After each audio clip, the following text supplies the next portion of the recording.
Welcome students. आज हम देखेंगे मल्टीप्लेक्सर्स क्या होते हैं।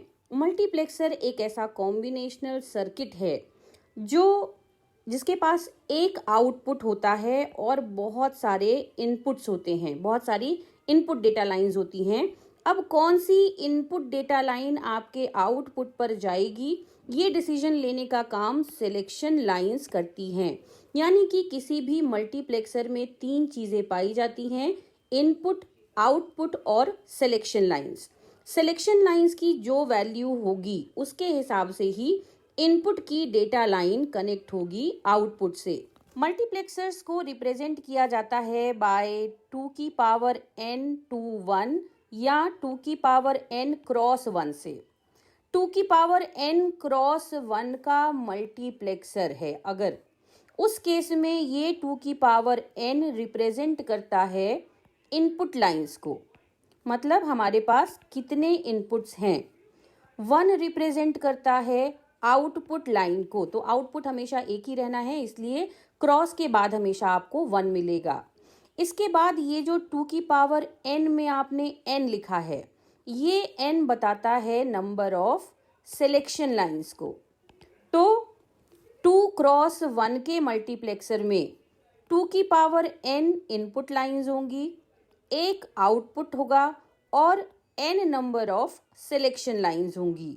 फॉर एग्जाम्पल, अगर हम 2 क्रॉस 1 के मल्टीप्लेक्सर की बात करें, 2 क्रॉस 1 का मल्टीप्लेक्सर यानी इस केस में इनपुट लाइंस होंगी आपके पास 2, आउटपुट लाइन 1 है और यहाँ पर आप देखिए ये है 2 की पावर 1, यानी कि सिलेक्शन लाइंस आपके पास सिर्फ 1 हैं। यानी हमारे मल्टीप्लेक्सर में 2 इनपुट लाइन हैं जिन्हें हमने नाम दे दिया है I0, I1। एक आउटपुट लाइन है जिसे हमने नाम दे दिया है Y, और एक ही सिलेक्शन लाइन है जिसे हमने नाम दे दिया है S0। मल्टीप्लेक्सर की केस में ये कन्वेंशन होता है कि जनरली आप इनपुट को I से और सिलेक्शन लाइंस को S से, कैपिटल S से रिप्रेजेंट करते हैं। तो हमारा जो 2 क्रॉस 1 का मल्टीप्लेक्सर है उसमें 2 इनपुट लाइन, एक सिलेक्शन लाइन और एक आउटपुट लाइन है। अब at a time I0 output पर जाएगा या I1 आउटपुट पर जाएगा, ये डिसीजन लेने का काम इस सिलेक्शन लाइन का है।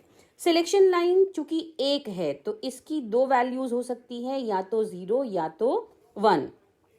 अगर सिलेक्शन लाइन की वैल्यू 0 है तो इन दोनों में से एक जाएगा आउटपुट पे, सिलेक्शन लाइन की वैल्यू 1 है तो दूसरा।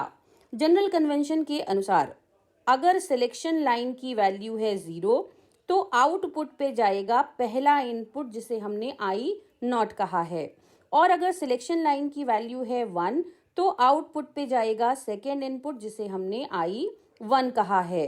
तो ये हमने बना दी है 2 क्रॉस 1 मल्टीप्लेक्सर की ट्रुथ टेबल, जिसमें इनपुट साइड पर हमने सिलेक्शन लाइन को लिखा है और आउटपुट साइड पे हमारा आउटपुट लाइन है। तो कब कौन सा इनपुट आउटपुट पर जाएगा ये इस बात पे डिपेंड करता है कि सिलेक्शन लाइन की वैल्यू क्या है। अब अगर हमें ये 2 क्रॉस 1 का मल्टीप्लेक्सर इम्प्लीमेंट करना है यूजिंग गेट्स, तो उस केस में हम इस आउटपुट, जो हमें आउटपुट मिला हुआ है, आउटपुट लाइन है जो हमारी, तो इसका आउटपुट फंक्शन हमें लिखना होगा। तो अब इसका आउटपुट फंक्शन हम कैसे लिखेंगे? तो I0 आउटपुट पर कब है? जब S0 की वैल्यू है 0। इसे लॉजिकली हम कैसे लिखेंगे? Y is equal to I0, S0 की वैल्यू है 0 तो यहाँ पे लिखा जाएगा S0 का कॉम्प्लीमेंट, प्लस I1 आउटपुट पर तब मिलेगा जब S0 की वैल्यू है 1। तो I1 एंड S0। तो आउटपुट फंक्शन हमारा हो जाएगा I0 S0 का कॉम्प्लीमेंट और I1 एंड S0। अब इसके बाद अगर हम इसका गेट लेवल पर इम्प्लीमेंटेशन करना चाहते हैं तो हमारे इस आउटपुट की इक्वेशन में 2 एंड गेट लगेंगे। एक एंड गेट होगा जिसके इनपुट पर I0 और S0 कॉम्प्लीमेंटेड होकर जाएंगे, दूसरा एंड गेट होगा जिस पर I1 और S0 का नॉर्मल फॉर्म जाएगा। फिर इन दोनों के आउटपुट को हम और करेंगे। तो अब अपन गेट लेवल पे इम्प्लीमेंटेशन करना इसका शुरू करते हैं। हमें 2 एंड गेट लगेंगे, तो ये हमने 2 एंड गेट लगा दिए। एक एंड गेट के इनपुट पर जाएगा I0 और S0 का कॉम्प्लीमेंट। अभी हम यहीं पर लिख रहे हैं S0 का कॉम्प्लीमेंट। दूसरे एंड गेट के इनपुट पर जाएगा I1 और S0, I1 और S0।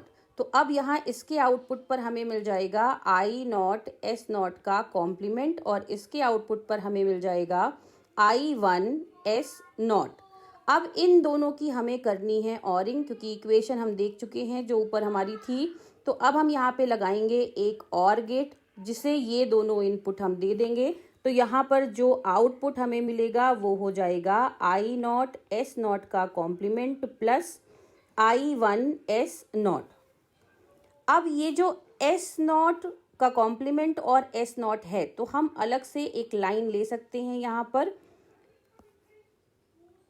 ये आपकी S0 वाली लाइन हो गई और S0 वाली लाइन को हमने लिया, एक नॉट गेट लगाया तो हमें S0 का कॉम्प्लीमेंट मिल गया। तो इस तरह से हम 2x1 के मल्टीप्लेक्सर को एंड और गेट यूज करके इम्प्लीमेंट कर सकते हैं।